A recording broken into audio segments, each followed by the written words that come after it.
p.m. when my mother finished up her classes, and by then it was dark. Bear in mind, in China it's normal for young students to walk home alone without a parent or guardian.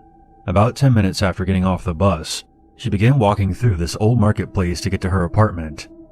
The marketplace was completely quiet and deserted at this time of night.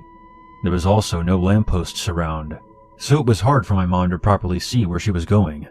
But she had traveled this route several times before, so she was familiar and knew her way back home. My mother had this feeling that someone was lurking in the darkness of the marketplace. She tried to shrug it off, but the apprehension persisted.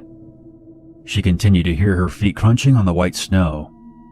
But suddenly, she stopped, and as she did, she could hear a second pair of feet crunching the snow behind her. My mom panicked, but she continued forward and pretended that she hadn't heard anything. She thought it might have been another student making their way back to their living quarters. This thought made sense, but it didn't stop her from walking faster. As she began to pick up her pace, the crunching snow behind her also began to speed up. My mother couldn't handle the fear any longer and started running, but the thick snow made it difficult for her to run away quickly. She also gave a quick look behind her. She was greeted by the silhouette of a tall man only a few meters away and closing in. The man did not appear to be wearing a coat, despite the freezing temperature. The lack of lampposts made it difficult for my mom to make out anything else. However, that's not what scared my mom the most. She was eventually chased into an area that was lit by a dim light mounted to the side of a merchant stall. When she looked back, she was able to see that her pursuer was carrying a large plank in his hand. Now petrified, she continued to run and refused to look back again.